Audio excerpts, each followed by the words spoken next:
there was a time of persecution. And then after that, he went to different places. He went to Ta'if, which is a place outside of Mecca. He went to Al-Aws wal-Khazraj, who are two clans, two tribes. And what it was is that he was trying to get support for his project, or the monotheistic project, because he was being boycotted, etc. He eventually got it from Al-Aws wal-Khazraj, these two tribes, because they actually believed in the religion of Islam. This is documented like without a shadow of a doubt. This is what happened. And then is this in the Medina? Is this the Medina period that you're speaking of? So this is actually technically the Meccan period. Okay, still the Meccan period. Yeah, so right before Medina literally was established, because Medina is it was so called after the Prophet, because Medina just literally means the city in Arabic. It was called Yathrib before, and then they changed it into Medina to Nabi, like the city of the Prophet, and so that's why it was kind of called Medina after that. In that time period, so you got 13 years of Medina. The vast majority, I'm not going to say all, but the vast majority of wars that took place, in fact, all of the wars that took place before the conquest of Mecca were defensive. So the pagan Arabs went to Medina and tried to siege it. Badr, Uhud, Ahzab, or the Khandaq, and all of these are names of wars. And in fact, there was, according to Ibn Qayyim, one scholar, there were 19 such wars in 10 years. So that's almost an average of 2 wars every year. And for me, I see that actually as an evidence for prophethood, because the Prophet was actually fighting in these wars. He wasn't just throwing people around telling them to fight for him. He was fighting in them, and they were defensive wars.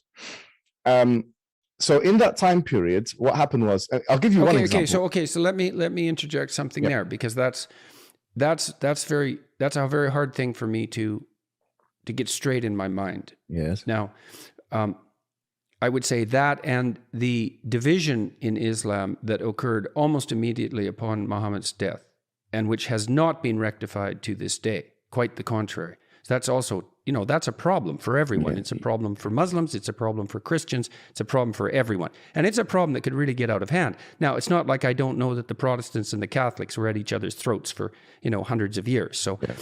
But that's not the issue at the moment. So now, in Islam, there's a tremendous emphasis on Christ's doctrines as well. And there isn't any evidence that Christ himself took part in, let's say, wars.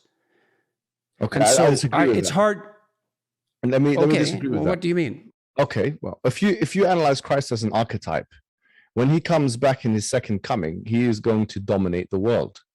And one can say, well, that's not the historical Christ. But when we're looking at him in the way that you look at, look, that's a reasonable objection. If we look at I understand that a judge has that martial element, and I don't think it's reasonable to use the archetypal representation as an argument against the historical reality. And look, I'm not saying to you that I know that what Muhammad did was wrong. That isn't what I'm saying. I'm saying that I don't understand how participation in those defensive wars, let's say, but then that was also followed by a tremendous explosion of Islamic expansion, right? The biggest empire the world had ever seen in a very short period of time, right at Europe's doors. Mm-hmm. And that was also followed by the severance of the Islamic faith into 2 major categories and internecine conflict there. Yeah. And so there's that stream of armed conflict activity. I think that you're, with respect, I don't think you're getting the history fully right here, because that's fine. Go right ahead. The war in Jamal and Siffin, the wars between Shia and Sunnah, or what would then be, it's not really between Shia and Sunnah, because quite frankly, Shiaism had not been established but the wars of the companions. How many people died in those wars? Do we have any numbers? For maximum, we can say. Fair enough, man. And it's not like Christianity hasn't been rife with internecine conflict. Yes. No, but the thing is... But the fact is that it was almost immediately after Muhammad's death that this fracturing took place among the people that were closely allied with him. And it was a bloody fracturing. And it isn't obvious that it's been rectified. How bloody was it? How bloody was it? How bloody does it have to be? It doesn't take much...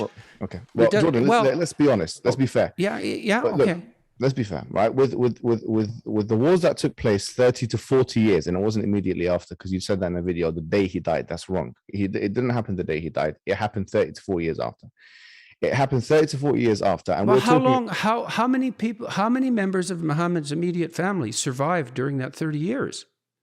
My understanding was that most of his immediate family died in armed conflict. Most of his immediate family died in his own lifetime.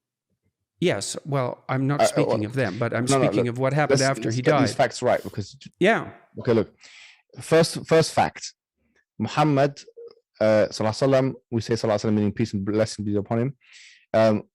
All of his children died in his life, okay, except for one. So most of the members of his immediate family, and his wife died, Khadija died, his uncle Abu Talib died, his other uncle Hamza died. They all died within his lifetime, either due to illness or due to some other cause, war, for example. Like one of the defensive wars, Hamza died. And by the way, Muhammad forgave his killer, and that's something which goes against the warlord thesis, because when he then conquered Mecca, it was actually no fighting. I'm not sure if you know this. It's called Fath Mecca. When he went into and conquered Mecca, he didn't fight anybody. It was no fighting. There were a few people that were exempted, but he actually quoted what Joseph quoted to his brothers in the Quran, which is La tathriba alaykum al-yawm, that no blame is on you today. And this, by the way, is a bedrock example of forgiveness in Islam, because these were people that were persecuting him for 13 years. These are people that killed his uncle. Like I said, there's one person called Wahshi who literally killed his uncle and mutilated his body. And he said to Wahshi, "I forgive you, but I can't see your face because of how he said, ممكن تغيب عني وجهك وجهك عني." He said, "Can you keep your face away from me, because psychologically I can't bring my face, but I do forgive you," he said. So he forgave people that killed his own family members. And this was after he himself attempted a treaty with the pagans called Hudaybiyah. And so they broke the treaty, and that's what initiated the conquest of Mecca, which was not a conquest, that was fighting.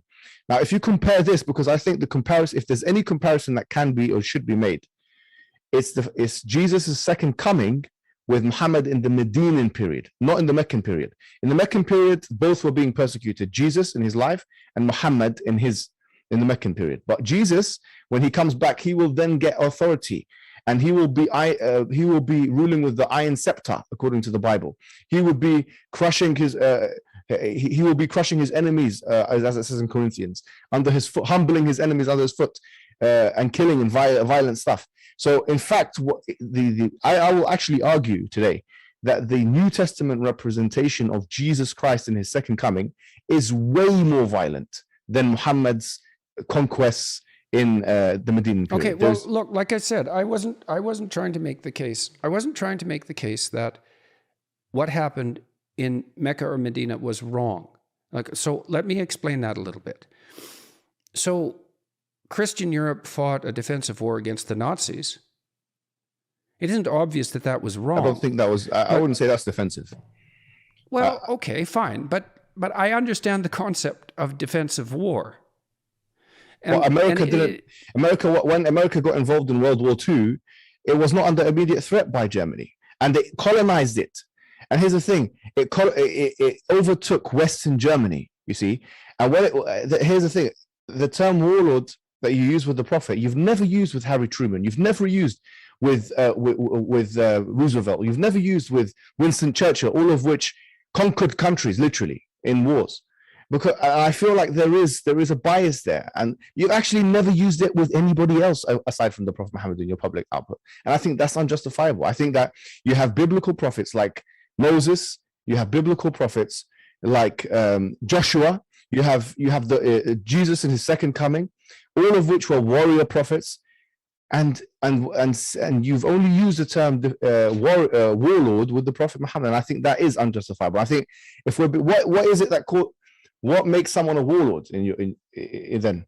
If it's conquering lands, then Harry Truman is a warlord.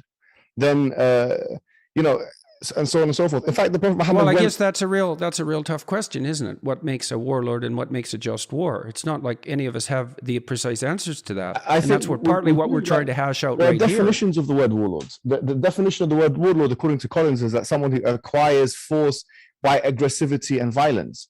Well, okay, so fine. You pushed back on me, so I'll push back on you to some degree. Okay. Well, it's certainly the case that the expansion of the Islamic Empire was accomplished by a tremendous amount of warlike activity, and that wasn't defensive.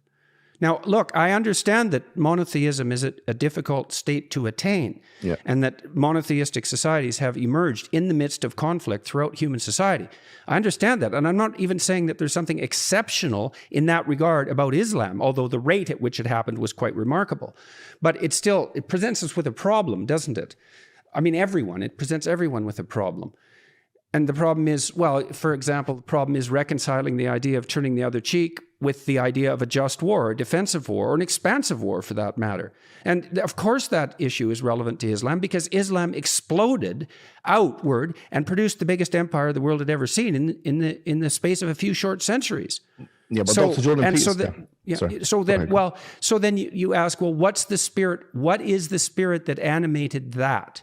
And is that attributable to the Islamic doctrines themselves? Yes, I don't know the answer to that. No, let me tell you the answer to that, okay?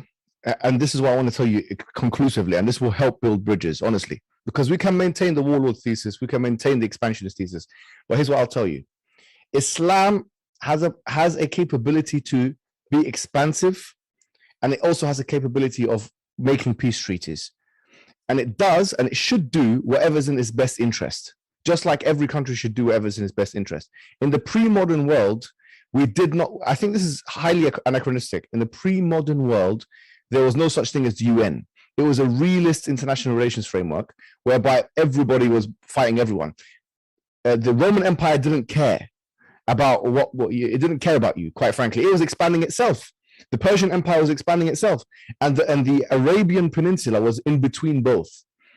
And so it could have either been swallowed by those two other empires, or it could decide to, in fact, we will impose our government on them before they impose it on us. And it decided the former rather than the latter. It decided to expand. And in fact, the Prophet, in his weakest of times, he predicted that would happen. You know, there was one war in particular where they were starving, and it's called Khandaq. And he hit a rock and he said, Futihat Rum, the Roman Empire has been conquered.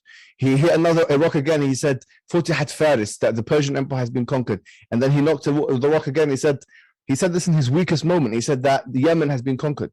I see that the expansion of the Islamic Empire is a proof for Islam. And you know, it's not just me. Even historians say this. Barnaby Rogerson, he said the fact that Islam spread to the Roman Empire and the Persian Empire is equivalent to is equivalent to Eskimos taking over Russia and America. I believe it's miraculous, if anything, that this happened. But I don't think it's unjustifiable. I think actually, Jordan Peterson, to be then completely why honest did with it you, stop at Europe's borders, so to speak? If it was a miraculous expansion, yeah, it stopped out because of it wasn't successful there. It wasn't. It stopped where it couldn't go further.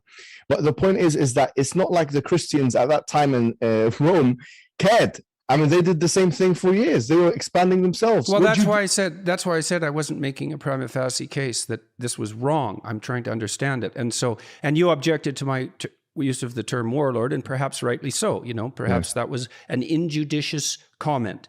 I was rather shocked when I was reading Islamic history when I encountered the degree of violence that surrounded these events. And so, you know, maybe I was I appreciate what you said there. I think that shows real sincerity, and it's one step closer to creating real meaningful relationships between I think and I think your defense that, well, the world was a battleground of empires, and you know, if it's push out from our territory or be encroached upon and dominated, then it isn't obvious that being encroached upon and dominated is the right approach, the correct approach, the most moral approach, let's say, especially because there'd be no shortage of bloodshed that would also accompany that.